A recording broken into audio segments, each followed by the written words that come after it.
be rising in popularity, at least in M5. And Paquito immediately going to be the ban for AP Bren, who is blue side, red side. I mean, oh, yeah, they're blue side. Yeah, woof. So that was Onic banning Paquito. I gotta talk about the timings here because looking at AP Bren, when they do have the Brody, the second turtle, the Brody will rotate to that turtle and join the team fight very early on, getting that 2-item power spike by that point. Yeah. What is the timing for AP Bren here?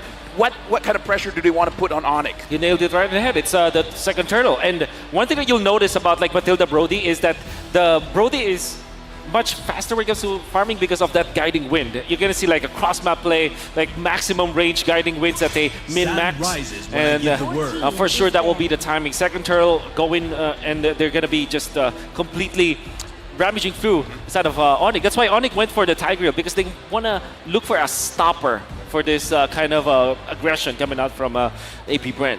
To the folks at home, we got our draft back here. AP Bren picked up the Frederick Matilda as well as the Brody, while Onic picked up the Valentina. This Dyrov, we can't say it's for Boots or Kyrie. That's exactly. And as well as the Tigreal here, because we've seen Onic play it both ways. Yep. At this point, I don't know. That's why you first pick it, and then eventually they'll get their marksman in the fourth pick. Lilia being banned here by Onic. They might consider getting the Claude or a Fredrin a Carry, in fact. Because Carry is great against the Fredrin, and in a way, it can man up against the Brody, or at least hand-to-hand combat against that Brody. And we know for sure that CW is a player that can actually play that hero. That's something that maybe Onic are looking at attack from the angle that they can actually secure, well, maybe not a gold laner here, save the gold laner for last. Yep. I do want to bring up the point that for Onic, I think even in yesterday's series, right, we didn't get to see Onic on the red side at all. AP Bren decided to take it away from Onic all 3 games. And the fun fact is, I feel like AP Bren did that intentionally. They know that Onic have sublime win rates, phenomenal win rates on the red side, Yeb's favorite side, to try to outdraft their opponents. With the Bruno ban here, they've already secured the Brody. They want to really facilitate Super Markel, but Onyx doing the same thing, but to few. They have first pick and second phase. They can deny even more heroes from AP Bren. Right now for Onic, they banned out the Paquito. This looks like they don't want cross-map plays. They don't want any flanks coming in. What kind of marksman are they thinking to pick up? Yeah, that's why I felt Carry should be the pick for them, as well as something like a Clint that we know that CW have played before, maybe not in M5. That's Mari. So that's... should be Claude. Should be Claude, yeah. That should I be believe Claude. it is a Claude pick coming in for Onic. And okay. So Claude. I got a big question here, right? They pick up the Claude, so they're trying to secure that and then hide that flex pick Dyrop all the way to the end. Exactly. Is there a possibility we get an assassin here for Kyrie? Yes, there's a high possibility. Especially if you don't go for another sustained hero here coming out from Onic, from AP Bren. I'm thinking like Angela Arlott for them. Arlott has a great combo with the Fredrin because of the amount of CC that you can get, so that you'll always refresh your dashes for the Arlott, and it's also a Flap TZ special. And then you supplement that with something like an Angela so that your Brody will be stronger. But they can also go for burst heroes, maybe Kadira, in fact, for a few in this particular matchup, because you want to go for burst now. You don't want to go sustained battle against Onic. My question is it not too risky, because there's a Fredrin as well as a Brody picking up any assassins, but I know Kyrie is the master assassin, the best assassin player in the world, but is it even possible with this kind of draft from coming from AP Bren? Against Minotaur, probably. Oh, a Thamuz. That is a Thamuz. Oh, wow. Looks like AP Bren finished up the draft with a Novaria as well as Thamuz. That's right.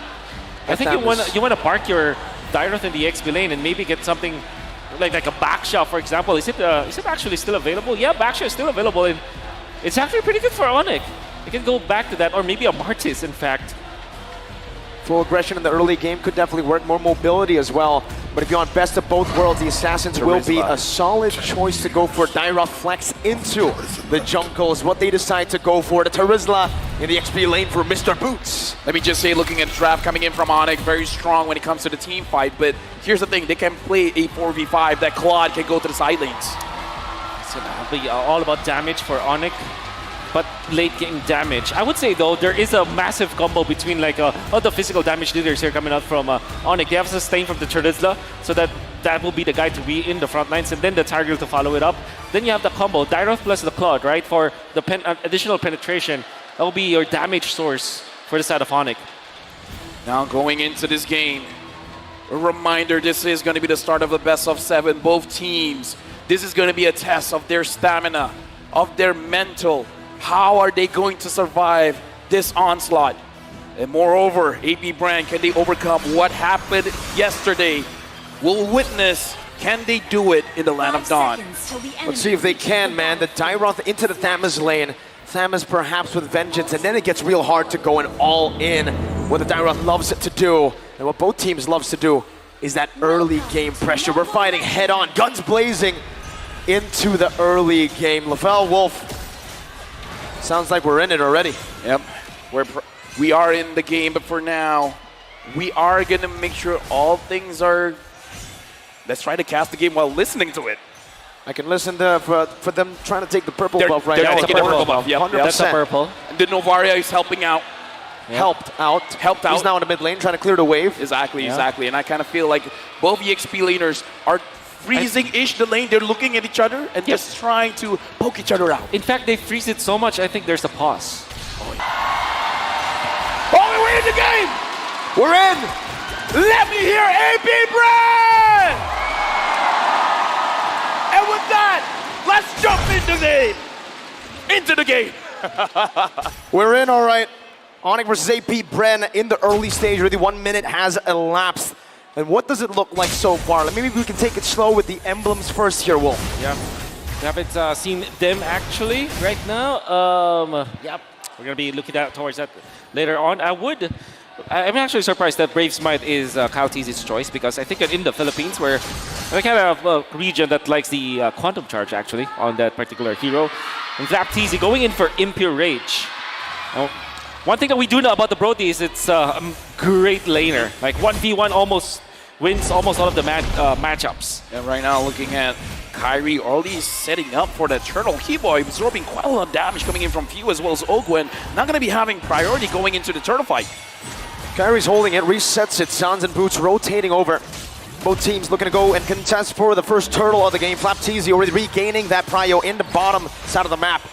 But both teams are still hovering over. Yep, right now again, AP Bren, they do have the Astral Echo to find the opposing side, but Boost goes in! 3-man penalty zone off the Sans' damage coming down, and that's going to be Keyboy who shoves them back. Kyrie winning the Red Street battle with the implosion coming down as well. Now it's going to be View. Very low first blood picked up by Sans, but a good appraiser's wrath turns it around. Now Boots all alone. It's a 2-for-1 trade. Make it 2-for-2 for the Turtle, but if Boots gets taken down here, Onic will lose out in the first fight of the game. Flap Tz.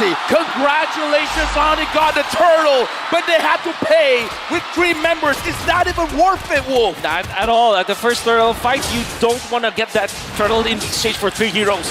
That's the AP Bren. But a wonderful placement coming out from Flap Tz, just keeping his stabs onto Kyrie. Kyrie was way slow because of the control coming out from Flap. He still was able to get the turtle, which is amazing, but the succeeding fight, because they were poked down so much, they didn't have any staying power anymore. This is why I was wondering, is it good for Onic to fight around the Turtle? Because the poke coming in from AP Bren, as well as the heavy damage that they can put out. Kyle Tz wants Keyboy. The CC, right? It's phenomenal. Kyrie jumping in. Sans is there as well with the help of CW. That's a 3-man circling eagle knockup. CW forced to use the defensive battle mirror image back to his own turret. Torn apart memory also used up there. A good shot off the CW under his tier 1. Ogwen's looking for a dive angle. Jumps in with the guiding wind. Super Marco looking for a stun. Battle mirror image out. Super Marco gets 1 hit on the turret gold and backs away. Great for CW for sure, as he's able to stand his ground. But overall, this is really good for AP Bren, because now they are overtaking the jungle. Kyle Tz and Ogwen, and the coverage that they have because of the guiding wind and the sustain that they have with Few from long distance. Woo! Even an appraiser's wrath just to keep Keyboy at bay. They know how big the playmaking is. Boom. Dude, the impact is so huge. The entire map lights up. And speaking of the entire map, it looks like what AP Bren is trying to do is try to cover 51% of the map. They're making sure Onic stays honest. Onic stays in their path. I love the crowd, man. I really do. They're cheering for the screen going back to normal. Onic. Some good damage on Ogwen. Astral Echo connecting onto all 4. Flap Tz holding onto the turtle. That's a good Astral Spear onto the back. Boots gonna be zoned away for now. Kyle Tz jumping in, getting a taunt, knocking Boots up. Flap Tz doing the same thing. Now with Infernum in the circling Eagle. Boots with a flicker backwards. That might just be a kill. DPZ, the ball back! Phew! Gets a snipe from downtown! That is Keyboy who's forced back, and now the entire Onic have to pull back. Massive pokes coming out from AP Bren. The positioning, Ogwin was so instrumental in that, as well as Flapteasy. This surprise pick with this Matilda and this Thamuz will make it difficult for Onic to get some territories, get some ground, and few being on point with the sphere. The way that I see it, AP Bren wants to tell the Sky Kings, stay down, stay grounded. We're not gonna allow you to fly. But looking at the pacing here, I gotta ask you, Wolf, is this enough? Because Onic, it looks like they're fine moving in this pace. Oh, definitely. This is what they need to be doing. And the thing is, they're not really like stumbling, or they're not giving anything for Onic Esports again to kind of move on. And I think this is the way that they're handling the left side of the map with the Brody, the top lane. It gives them so much ground to work with and so much control at the early stages of the game. And with a 3,000 gold lead, they're really dictating the pace. They're already rotating up top. They know where the battle mirror image is going to be placed down.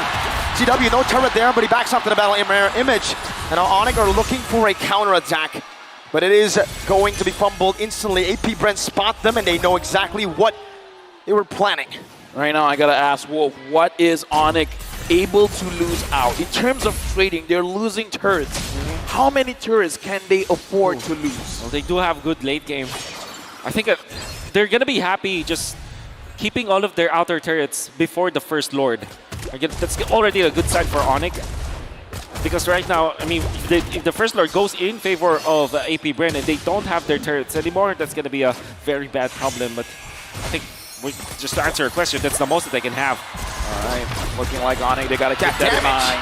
Onic got to keep that in mind, man. If they want to make sure that they are still breathing into the game, they got to make sure when the Lord happens, the outer turrets are safe. Looking at the mid, very healthy. Looking at the EXP lane, looks like it's generally quite okay as well. Yeah. Now looking at the turtle, it's in favor of AP Bren, with 3 members of Onic getting spotted out. Boots walking up now. Flapteasy dealing some damage on a Keyboy, poking him down with an Astral Spear, connecting onto the back line as well. Circling Eagle, knocking Kyrie up, zoning them away from the turtle, and Boots is forced to run away. Flapteasy just wreaking havoc as Calteasy picks up the turtle. Once again, 3 turtles to AP Bren. No contest from Onic. We got to talk about Flapteasy here. He's really pushing everyone from Onic away. How's he doing this? No, this is the strength of the Thamuz with the Impure Rage and the threat of the Vengeance. Then there's always that Ogwin factor where no matter what happens, he's going to be safe. That's why the 2 of them just go together, and there's nothing that Onic can do. The early game tempo from the side of AP Bren was dictated by this Thamuz as well as this Matilda. Well, good news for Onic fans because EW is still deathless. Sans is able to protect himself with the ult coming in from Matilda. So far, a pretty slow-paced game, but looks like Onic, again, this is the kind of pacing that they are forced to go into. But Kyrie, now, again, the question to Wolf, can Kyrie farm up enough that he can cause trouble for AP Bren? It's not just about himself. I mean, the answer is yes, but Kyrie still secures it. Kyrie still secures it. The answer is yes, but he really needs to find his teammates. I think, you know, when you look at the Dairoth, you would think that this is a singular hero or an individual kind of hero, but it's not. It's a combo-based hero. You need someone else with physical damage to combo with you so that you're able to just make full advantage of the passive as well as the kit that Dairoth has. So I guess for Kyrie, yeah, surely you can farm up, but you need to utilize your teammates as well. Exactly, right? It's not a solo hero here, especially I feel like the way that Kyrie's building towards, it's more of that utility build. Anti-Cuira's first item, only a Fury Hammer to help him deal some damage and a little bit of penetration. So this pick is really reliant on everyone else dealing damage. He's a utility jungler. Help me understand this, Wolf. Why is Keyboy positioning the way that he is positioning now? Oh, it makes me wonder. He doesn't have any teammates. I think he just wants to make sure that the purple buff will be at least watched. And there's really nothing that they can do right now aside from farming. He's spending his time here so that he's going to be able to land a wonderful implosion once they see the other members. Looks like they're setting up on the board here. Sans flickering out. Astral Echo thrown out as well by Sans in panic. And I feel like for Keyboy, is he trying to learn from his idol, the BBB, the big brain below, and now it's the BBK, big brain Keyboy, perhaps. And here's the thing, AP Bren, no one sees this. No one knows where Keyboy is, but even if he gets a 5-man implosion, will the damage be enough, Wolf? Maybe they have the Dyron, so they can. The damage will be there. But AP Bren's damage as well is quite massive. Look at the poke coming in, Boots. Yep. It's already down to half. Even the Lizard did not spot out Keyboy. Yeah. Another Astro Spear, Boots taken low. Penalty zone, that's a DPZ, but not a defensive penalty zone. That's a desperate penalty zone from Onic. A 4.8k gold lead, building up to 5k, and it has halted any shot of Onic to look for an angle to fight. It looks like Keyboy abort the plan. This is not going how we want it to go. Keyboy returns, and now Onic, they got to pre-plan what else are they going to do. Astro Echo finds 2. Fish and mailed. Onic forced back into their tier 1, and Super Marco, Mr. Reketiano, picks up that tier 1 in the mid lane. The Turret Eater. Oh, this is definitely going to be AP Bren's power spike. And Onic need to hold their ground. AP Bren's lineup with this Matilda, with this Brody, they're very, very strong at this moment. And the thing is, because of the fact that Few had a great time in the early stages, he's going to be the one to supplement the damage in the latter portions of the game. So AP Bren, even their composition is like this, they're not technically just an early to mid kind of a lineup. They do have the late game because of this Novaria. And Onic needs to respect that. They need to make something happen now. How's the clear though, right? I mean, Onic right now, they're trying to deal with just a super minion wave. It's not and it's not good. We saw the main reason they were able to come back was that wave clear with the Lily. SCW gets poked by a torn apart memory. Zone back to his base. Something about Onic, I believe, and I kind of feel like all the Sonics believe, as long as the crystal is not destroyed, because it's not just in M5. They did it in M4 as well. When the odds are not in their favor, they will find a way. They will be able to do the impossible. Dude, was that against the Valley, dude? Maybe. Talk about memory. Oh, Kyrie forced back Battle Mirror Image defensively as well. Onic have fended off the First Lord, but I would say it's quite value. AP Bren got half of the HP for the turret in the bottom lane. That's right. The Twilight Armor picked up by Kyrie, this is definitely a reaction to what AP Bren is giving them. Going up against the Novaria. And if I'm looking at the heroes, the composition of Onic, there's really no dive that can get to Few. So I think that this is another problem that they have to go through. Even then, the front-to-back composition of AP Bren is also a thing of beauty because you have Flapteezy all very, very farmed now with the Imperial Age as well as the Vengeance, and then you have Kalteezy to man the front lines as well. You have the Guiding Wind to start. The front-to-back of AP Bren is just perfect. Ogwen is a roamer, let me remind you. Yeah. And he's doing that much damage to CW. I really am curious to see how far behind CW is compared to Super Marco, right? Because Marco's been eating turrets, but it seems like in terms of levels, even damage earlier, CW has got quite enough. So let me just ask, Wu, because you were talking about how Onic, based on their lineup, it's not going to be easy to catch Few. So if Few is not the target, who should be the target? Is it the front line? Is it Super Marco? I think Onic will have to settle for the front lines, yes. Because that is the idea of the Dyrot anyways. Of course you can dive, but... Good shot again, Astral Echo. Now revealing a few members. Kyrie going to be engaged on right now with the Circling Eagle, the taunting Appraiser's Wrath. You get some strike coming down, but it's not in time right now. It's actually an implosion out of penalty zone, but it's still not enough. Super Marco is free hitting. That's a flicker and a torn apart memory. We're touched by Sans. A good shot over. Sans dogging away. AP Bren looking for the end angle now. 7-1, 10,000 gold lead building. 2 members down for the Sky Kings. Onic lost 2, and now everyone from AP Bren, they're marching forward. They're looking at the base. Flapteezy goes in. The Hive in the building erupt. The way but it's cleared out, but the turret, the base, has been taken away. AP Bren snatch a victory from under Onyx's feet. This is the beginning of AP Bren telling Onic no more. What happened yesterday was a fluke. If you give us an advantage, we're gonna take the win. A beautiful execution coming out from AP Bren, the way that they drafted their early game composition with the Brody as well as the Matilda. With the Frederick, that's the first pick. Who would have thought that we did not look at this hero?